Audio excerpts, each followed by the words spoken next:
ሁላችሁ የዘነጋችሁት ነገር ብዙዎች ጸጸት ሆኖባቸው የእግር እሳት የሆነባቸውን ነገር ልንገራችሁ።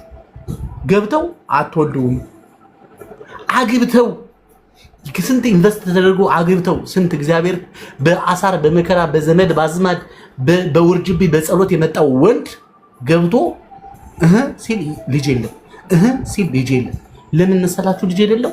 ድካሙ አልገባችሁም። አረብ ሀገር የምትሰሩት ድካም ማህፀን ይጎዳል። እንቁላሉን ነው ብትንትኑን የሚያወጣው። ምክንያቱም አንድ ሴት ልጅ እንደው በሳይንሱ እንደተረጋገጠው ከሆነ አንድ ሴት ልጅ ፔሪድ መጥቷት ሲሄድ ብዙ እንቁላሎች ነው የሚመክኑት ይባላል። የእናንተ ደግሞ የድካም ጭማሪ ስላለው ከዛ በላይ እጥፍ ነው እንትን የሚለው። ስለዚህ ምን እየሆነ ነው የሚያደርገው? እግዚአብሔር ከእናታችሁ ማህፀን የተሰጣችሁ እንቁላል እያለቀ ይሄዳል ማለት ነው፣ ያልቃል ማለት ነው። ከዛስ መውለድ አትችይም። ከዛስ ለመውለድ ደግሞ እንደገና ደግሞ ሌላ ስቃይ፣ ሌላ ማሰብ፣ ሌላ ስቃይ፣ ሌላ ፈተና። አንዲት ልጅ 1,800,000 ብር አውጥታ ሳር ቤት ገብርኤል ብስራተ ገብርኤል አጠገብ አንድ ሱዳናዊ ዶክተር አለ። እዛ 1 ምናምን ብር አውጥታ በስንት መከራ ረገዘች። በስንት መከራ፣ በስንት ስቃይ፣ በስንት ፈተና ተመላልሳ አገላብጠው አሁን በስንት መከራ አሁን አረገዘች። 1 ምናምን ብር ግን ጨርሳ።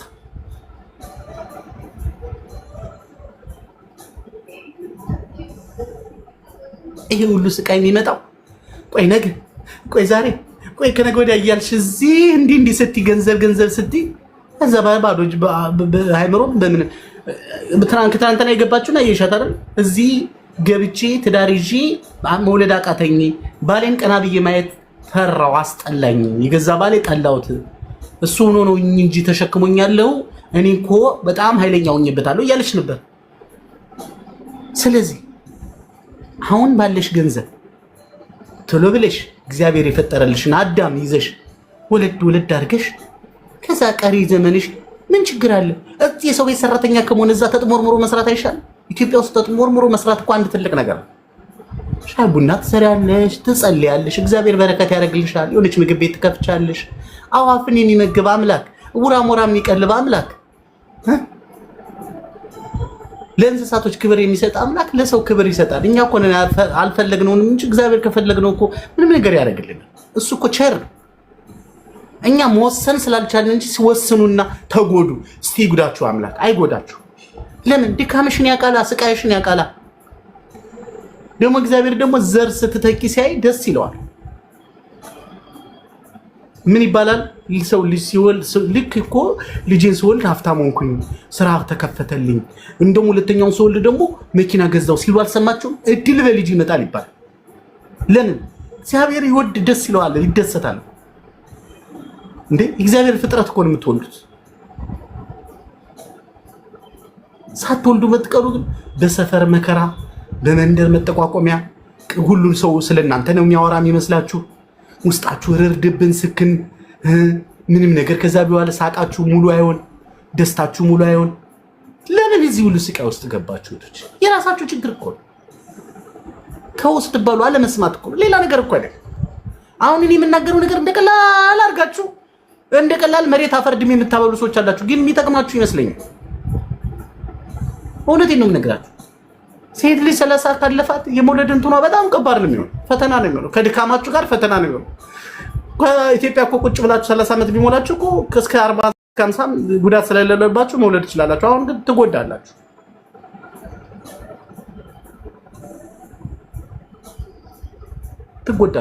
ድካም አለባችሁ። ቀላል አይደለም። አረቦች እንደዚህ ተንቀባረሩና ቂጣቸውን አስፍተው የሚኖሩት በእናንተ ስራ ነው። እንዲያምሮባቸው አበባ መስለው የሚኖሩት እናንተ ለፍታችሁ ደክማችሁ፣ እናንተ አፈር መስላችሁ፣ እናንተ ከሰውነት ጎዳና ወጣችሁ ነው እነሱ አምሮባቸው የሚኖሩት። የእናንተ ጊዜ መቼ ነው የሚመጣው? የእናንተ የደስታ፣ የእናንተ መሞረቂያ፣ የእናንተ ሰላም የማግኛ፣ የእናንተ እረፍት መቼ ነው የሚመጣው? እሱን እድል ፈንታችሁን ራሳችሁ ወስኑ። አስካለች አበራሽ ቲክቶከር ምናምን ስለወራ አይደለም፣ እራሳችሁ ወስኑ። እናትሽ አያገባትም። አንቺ ነሽ መወሰን ያለብሽ። አንቺ ነሽ ገፍተሽ መሄድ ያለብሽ። ኑ ማለት ያለብሽ ራስሽን ማስነሳት ያለብሽ ራስሽ ነሽ። ማን መጥቶ ያንሳሽ? ተረስተሻል እኮ እዚህ መተሽ ፀጉር ያምራል ብለሽ እንዴ ብታረጊው ቂጥ ያምራል ብለሽ ዙረሽ እንዲ ብትወረገረጊ ምን ብትይ በቲክቶክ የመጣ ትዳር አጋንንት ነው ሰይጣን ነው እንጂ ምንም አይጠቅምሽ። እዚህ ራሳችሁን አትሸጉዱ፣ ራሳችሁን አትሸጉዱ፣ ራሳችሁን አትሸጉዱ። ምን የመሰሉ ልጆች አሁን ቲክቶክ ላይ ብትወጭቁ ፌመስ ትሆኛለሽ ህይወትሽ ይቀየራል ትባሉና ውጭና ቂጥሽን አሳይ ዳሌሽን አሳይ ትባያለሽ። አሁን አንዲት አለች ብታያት ዳሌ ያላት ተብላ ተነግራ በቃ ወሌ በእንትን በዚህ በሐረር ቢጃማ ነው በዚህ በአረብ ቢጃማ ትመጣና ትላለች። ያ ጫፉ ይታያል።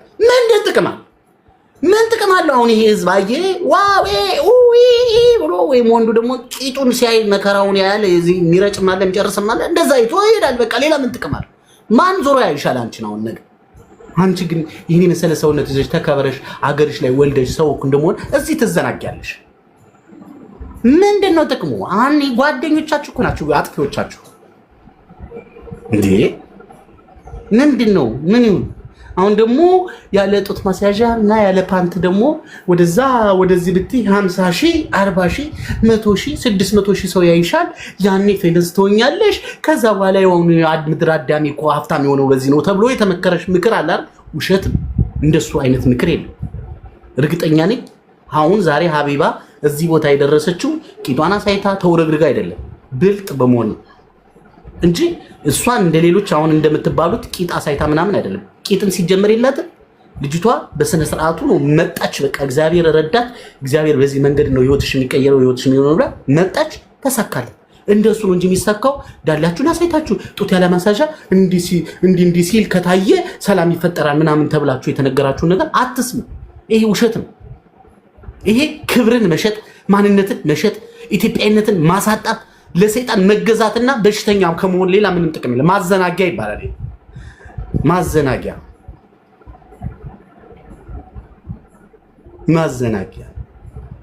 ሞኛቱ እዚህ ጋር እየመጣሽ እግዚአብሔር የከበረበትን ሰውነትሽን ቲክቶክ ላይ ስላወረገረግሽ ህይወትሽ ይቀየራል ማለት አልተቀየም። እነሱ ናቸው የመጀመሪያ አልቃሻዎቹም የሚያለቅሱም ነው። አሁን ያቺ ሴትዮ የእድሜ ቦርደር ላይ ደርሳለች። በእርግጠኝነት አሁን 30 ሸንጥጣ 38 ትሆናለች። ምን ነክቷት? ቲክቶክ ደግሞ ፕላትፎርሙ የመንፈስ የሰይጣን መንፈስ ስለሆነ ቂጥ ያወዛወዘ እንትን አይደረግበትም። ዋርኒንግ አይሰጠው ምን አይሰጠው። እኛ ላይ ቁጭ ብለን ስላወራን ዋርኒንግ ሰጠናል።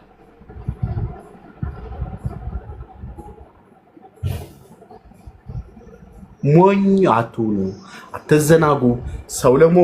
ሰው ለመሆን መታገል ያለባችሁ። ነገ የምትባልን ቀን ከናፈቃችሁ ዛሬ ማስተካከል ያለባችሁ። ወደ ጉዳያችን ሊደረግ ታፕታፕ ኮምፕሊንክ ሼር አድርጉ። ሜምበሩኑ የልብ ቅርጽ እያረጋችሁ ሜምበሩኑ በቃ እሱን አድርጉ። ፎሎ አድርጉ። አዲስ የሆናችሁ ካላችሁ ፎሎ አድርጉ። ወደ ጉዳያችን እንሄዳለን። ስለዚህ ዛበሻ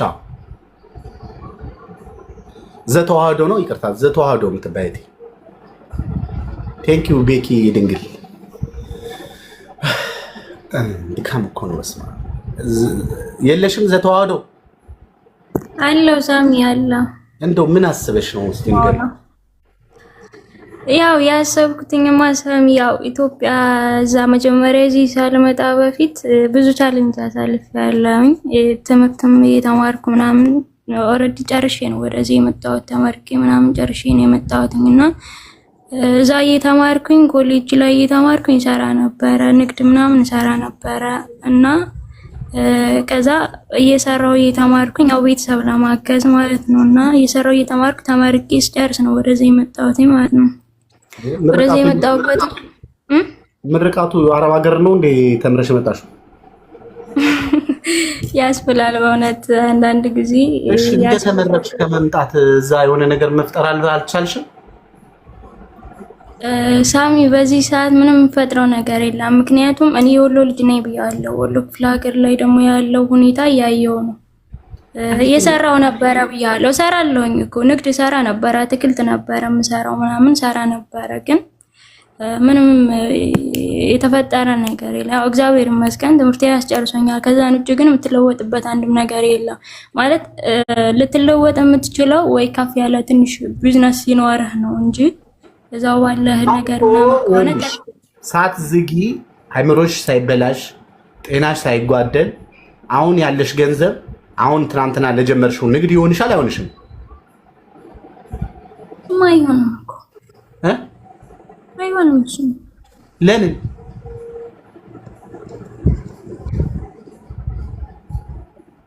መልሽልኝ። በምንድን ነው የተመረቅሽው?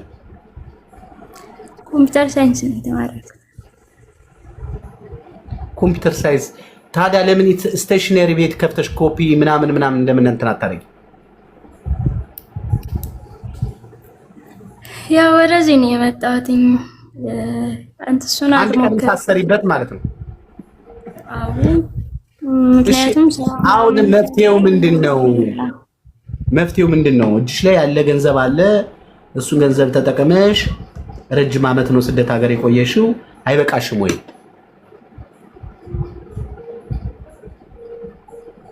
ገና 3 ዓመት ሳሚ እዚህ ሳውዲ ከመጣሁ 3 ዓመት። ሌላ ሀገርስ አልሰራሁኝም። እዚህ ነው ቀጥታ ወደዚህ ነው የመጣሁት። ሌላ ሀገር አልሰራሁም። አሁን ግን አንድ ወደ 500 ወደ 600 ሺህ ብር አለሽ እጅሽ ላይ። እግዚአብሔር ይመስገን። ስለዚህ ያ ብር ካለሽ የሆነች ነገር ሀገር ቤት ገጠር ላይ የሆነ ነገር አድርገሽ አላገባሽም፣ አልወለድሽም አይደል? ስለዚህ አሁን አንቺ ተጨማሪ 3 ዓመት ቆይተሻል። አሁን 2 ዓመት ስትጨምሪ 5 ዓመት ነው የምትሆኚው። እድሜ ስንት ነው? 24። ከዚህ በኋላ ስንት ዓመት ነው የምትጨምሪው? 2 ዓመት 26። በ26 ዓመትሽ ለመመለስም ላለመመለስም ገና የወሰንሽው ነገር የለ። ግን አሁን በ24 ዓመትሽ አሁን ብትሄጂ ግን የሚገጥምሽ እድል እርግጠኛ ነኝ። ቆንጅዬ ልጅ ነሽ፣ ታምሪያለሽ፣ ህፃን ነሽ። አሁን ባለሽ ገንዘብ በት ስትይ እግዚአብሔር ያደለው ደግሞ ትዳር ይመሰርታል አንቺ ጋር አይደለ? ትዳር ይመሰርታል። ገብቶሻል? ስለዚህ ምን እየሆንሽ ነው ማለት ነው? አንቺ ነገሮችሽ እየተስተካከለ ይሄዳል። ዘር ትተኪያለሽ። እግዚአብሔር የወደደውን ያደርጋል። አለመወሰን እኮ ጨክናችሁ እኮ ነው። ጨካኝ አለመሆን እኮ ነው። የሆነ ነገር ትኩረት አድርጎ መወሰን። ምክንያቱም የሰው ቤት ይሰለቻል፣ ይደክማል፣ በዛ ላይ እድሜ ይገዘግዛል። ምስጥ ነው፣ ውስጥን ይጎዳል፣ ሞራል ይሰብራል፣ ፊት ያበላሻል፣ ወገብ ያጣማል፣ ኑሮ ያመሰቃቅላል እንጂ ገንዘቡማ ይመጣል እኮ። እንደዛ ሆነሽ ተመሰቃቅለሽ ደግሞ የምታመጪው ገንዘብ ማለት ነው። እኔ የሚገርመኝ ነገር እኔ ከዛ በኋላ ማለት ነው እንደዛ ከደከማችሁ በኋላ ብሩ ላይ እናንተ ፎቶ ቢለጠፍ ጥሩ ነው። የሰው የሆነ ሰዎች እዛ ብሩ ላይ ያሉ ሰዎች ተነስተው የእናንተ ፎቶ ቢለጠፍ ጥሩ ነው። እንዴት እንደመጣ ብሩ እንዲያውቁት። ኧረ ተው ግድ ይላችሁ። ደከመን ብሎ በወሬ ብቻ ማውራት ምን ይጠቅማል? የደከመው ሰው መነሳት ነው ያለው። ተነሱ ጊዜያችሁ